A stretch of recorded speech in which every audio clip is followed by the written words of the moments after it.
Hello students, I am Jitendra Santosh Suryavanshi from Mahatma Gandhi Vidya Mandir's Arts, Science and Commerce Junior College Manmad. Once again, welcome you. Today we are going to see section number 3 and in it we are going to learn sixth part, that is group discussion.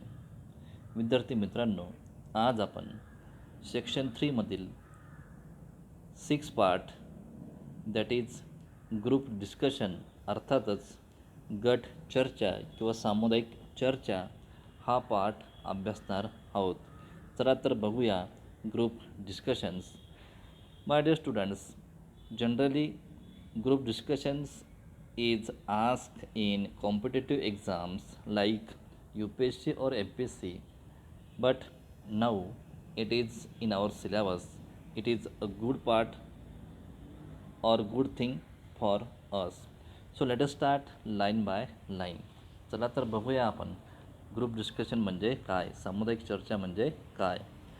A group discussion is a formal discussion conducted on a topic among a group of 10 to 12 participants.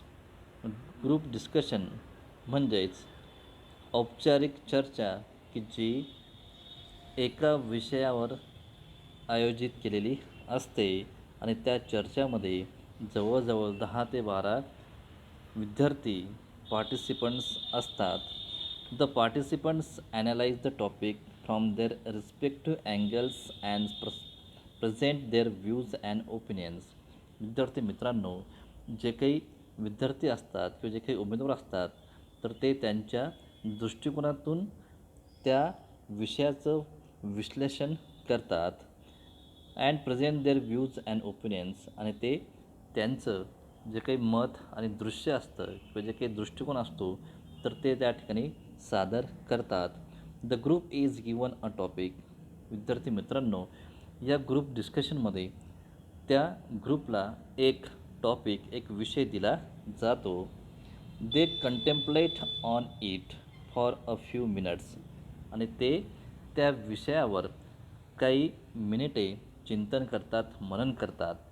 And then start discussions, आणि त्याच्यानंतर ते त्याच्यावर चर्चा करतात. अशी या group डिस्कशनची procedure असते.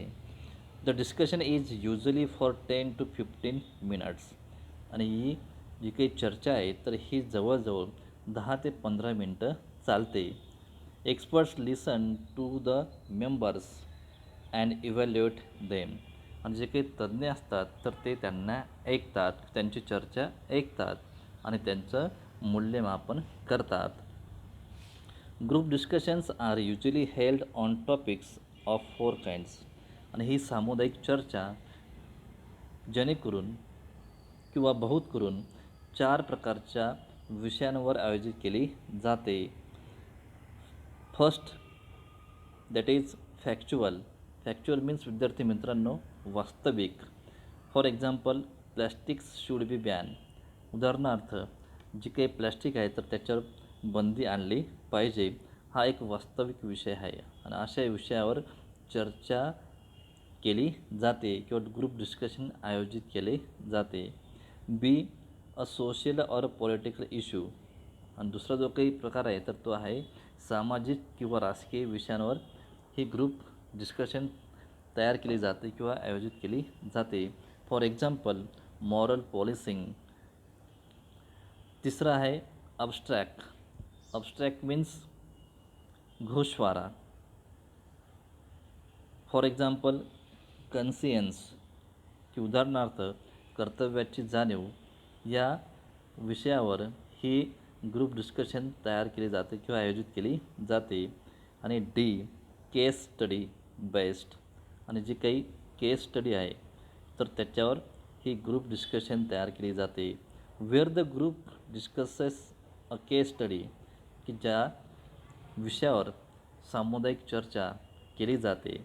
And analysis it or offer solutions, आणि त्याच्यावर विश्लेषण तयार केले जाते किंवा त्याच्यावर जे काही उपाययोजना असतील तर त्यांची अंमलबजावणी कशी करावी याच्यावर चर्चा होत असते. Group discussions are one of the effective interactive methods of classroom learning. आणि विद्यार्थी मित्रांनो, जे काही क्लासरूम लर्निंग आहे तर त्याच्यामध्ये ग्रुप डिस्कशन हा एक महत्त्वाचा असा भाग होय की ज्याच्यामध्ये परस्पर संवादी घडतात आणि त्याच्यामध्ये विचारांची देवाणघेवाण ही होत असते. They are used to select candidates for different courses. आणि ते वेगवेगळ्या कोर्सेससाठी वेगवेगळे विद्यार्थी शोधले जातात किंवा त्यांची निवड होत असते. और फॉर जॉब्स बाय एम्प्लॉयर्स, किंवा जे काही नोकरी देणारे असतात मालक, तर त्यांच्याकडून अनेक विद्यार्थ्यांची किंवा त्या उमेदवारांची निवड केली जाते एखाद्या जॉबसाठी किंवा एखाद्या कामासाठी. They are used to gauge whether a candidate possesses certain skills required for pursuing a particular course or a job. आणि विद्यार्थी मित्रांनो, या ठिकाणी गॉग मीन्स परिमाण किंवा माप.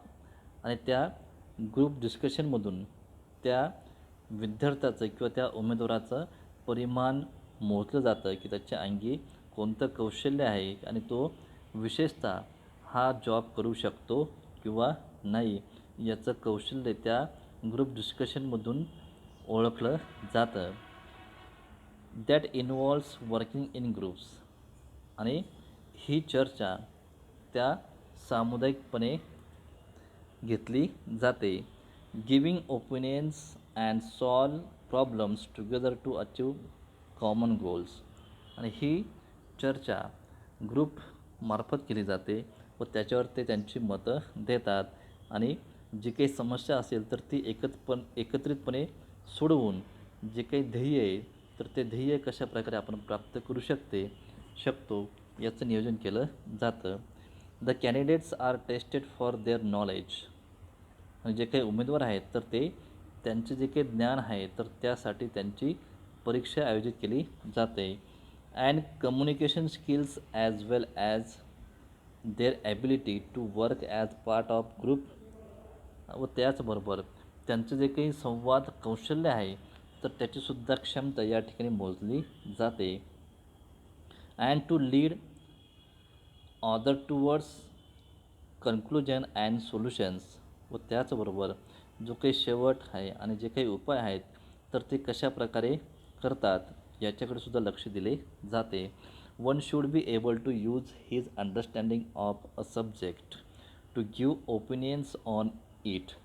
आणि एकाने किंवा विद्यार्थ्याने त्या विषयाशी संबंधित गोष्टी समजून घेतल्या पाहिजे. And support his ideas with logical arguments. आणि त्याने ज्या काही तार्किक गोष्टी आहेत किंवा ज्या काही कल्पना आहेत तर त्याने सपोर्ट केला पाहिजे, आधार दिला पाहिजे व त्या बाबतीत त्याने त्याचं मत मांडले पाहिजे. Since communication is a two way process. विद्यार्थी मित्रांनो, ही जी काही कम्युनिकेशन प्रोसेस आहे, संवाद प्रक्रिया, तर ही दोन पद्धतीने चालत असते. म्हणजेच दोघांकडून होत असते, एकाकडून कम्युनिकेशन होऊ शकत नाही. It is important that besides speaking. आणि बोलण्यापेक्षासुद्धा किंवा बोलण्याच्या पलीकडे महत्त्वाची गोष्ट म्हणजे one listens to the participants in the group discussion. की एकाने त्या ग्रुप चर्चामध्ये आधी ऐकले पाहिजे. And respond to their ideas or take them forward. आणि त्यांच्या ज्या काही कल्पना असतात तर त्यांनी साथ दिली पाहिजे किंवा प्रतिसाद दिला पाहिजे की ज्या पुढे नेऊ शकतात. You can contribute to a group discussion in some of the following ways. आणि तुम्ही तुमची जे काही कॉन्ट्रीब्यूट आहे तर ते तुम्ही खालील पद्धतीने त्या सामुदायिक चर्चामध्ये देऊ शकतात. Helping it start. तुम्ही ती ग्रुप चर्चा सुरुवात करायला मदत करू शकतात. Giving direction to it. किंवा त्याला दिशा देण्याचं काम तुम्ही करू शकतात. Making sure that everyone's views are heard. आणि तुम्ही खात्रीशीर असले पाहिजे की प्रत्येकाचं मत या ठिकाणी ऐकले जाईल. And thought about so that the group moves towards some kind of agreement. आणि विचार केला पाहिजे त्या बाबतीत की आपण काही गोष्टी सहमत करून पुढे गेलो पाहिजे. And closing it with a summary. आणि आपण त्या ग्रुप चर्चाचा किंवा जी काही सामुदायिक चर्चा आहे तर तिचा शेवट आपण समरीने म्हणजे थोडक्यात केला पाहिजे. ऑर अ कन्क्लुजन किंवा जो काही शेवट आहे तर तो आपण अतिशय थोडक्यात समारोप केला पाहिजे. So we have to learn और we have to keep all this things while group discussions.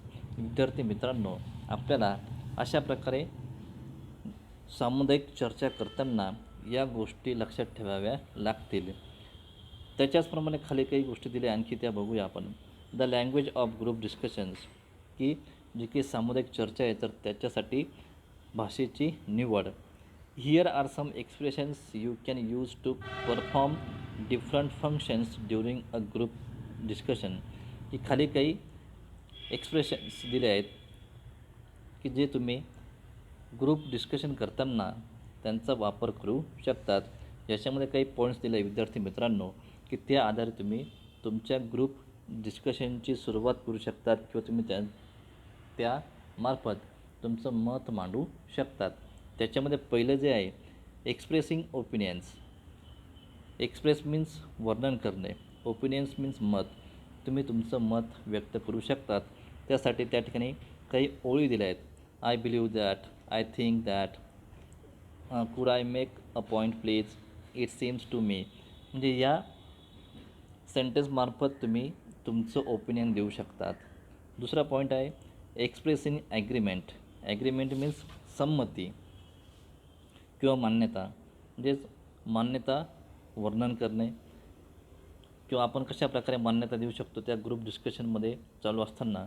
Absolutely, जे निश्चितच, यू आर राईट, की तुम्ही बरोबर आहात. आय फुल्ली ॲग्री विथ, की मी पूर्णपणे तुमच्याशी सहमत आहे. अशा प्रकारे तुम्ही एखाद्याला सहमती दाखवू शकतात. तिसरा पॉईंट आहे एक्सप्रेसिंग डिसॲग्रीमेंट, की तुम्ही जी काही तुमची नाखुशी आहे तर ती तुम्ही या ठिकाणी या पॉईंट्समार्फत व्यक्त करू शकतात. आणि ते पॉईंट्स या ठिकाणी दिलेले आहेत. I am sorry but I see it a little differently, की मला माफ करा पण या ठिकाणी आपण काहीतरी वेगळं पाहू शकतो. I am afraid I don't agree with, की मला माफ करा पण मी या मताशी सहमत नाही. म्हणजे अशा प्रकारे या पॉईंट्समध्ये तुम्ही या गोष्टी व्यक्त करू शकतात. त्याच्यानंतर सजेस्टिंग म्हणजे सुचवणे. तुम्ही काही गोष्टी ग्रुप डिस्कशन चालू असताना अशा प्रकारे सेंटेन्स वापरून सजेस्टिंग करू शकतात. त्याच्यामध्ये आय थिंक वी शूड, की मला असं वाटतं की आपण हे केलं पाहिजे. वाय डोंट वी, की आपण का नाही. लेट्स, चला तर. Couldn't we, don't you think we could, की असं विचार करत नाही का आपण करू शकतो. म्हणजे या गोष्टी तुम्ही त्या ठिकाणी ॲड करू शकतात. आस्किंग फॉर ओपिनियन, तुम्ही काही वेळेस तुमचं मत काय आहे यासाठी विचारू शकतात. What is your opinion on, की तुमचं या विषयावर मत काय, किंवा हा जो काय टॉपिक आहे तर त्या टॉपिकवरती तुमचं मत काय आहे असं विचारू शकतात. So many sentence are given here, you can use them. Interrupting. Interrupting means you know that. खंडित. समजा तुम्हाला एखादा मुद्दा आवडला नाही तर तुम्ही तो खंडित करू शकतात किंवा त्याचं खंडन करू शकतात. मग त्यासाठी I am sorry to interrupt, की मला माफ करा पण मी याचं खंडन करतो. So means 3 sentences here given, but you can use many sentences like similar it. त्याच्याशी जे काही निगडीत असतील तर ते तुम्ही वापरू शकतात. त्याच्यानंतर हँडलिंग इंटरप्शन्स, की तुम्ही जे काही खंडन आहे तर ते कशा प्रकारे हाताळू शकतात. त्याच्यामध्ये तुमची जी काही लँग्वेज आहे तर ती तुम्ही व्यवस्थित वापरली पाहिजे. मग जस्ट अ मोमेंट प्लीज, की फक्त एक मिनटं थांबता का. Could I finish what I am saying, की थोडं मी माझं संपू शकते का? तुम्ही ऐकू शकता का? If you would just let me finish, की जर तुम्ही मला हे संपवण्याची परवानगी दिली तर. अशा प्रकारे तुम्ही या पॉईंट्समध्ये ग्रुप डिस्कशन चालू असताना हे सेंटेन्स वापरू शकतात. आणि शेवटचा जो पॉईंट आहे कन्क्लुडिंग, समारोप किंवा शेवट. To summarises conclude, we can conclude by saying, म्हणजे या प्रकारे तुम्ही सेंटेन्स या ठिकाणी वापरू शकतात. आणि आपले जे काही ग्रुप डिस्कशन आहे तर त्याचा शेवट या पद्धतीने करू शकतात.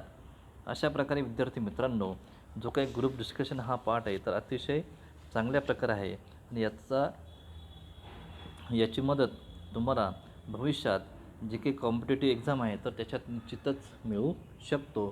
त्याच्यामुळे हा पाठ अतिशय सोपा आणि एकदम छान आहे. तुम्हीसुद्धा त्याचा व्यवस्थित अभ्यास करा. Okay, thank you very much all my dear students.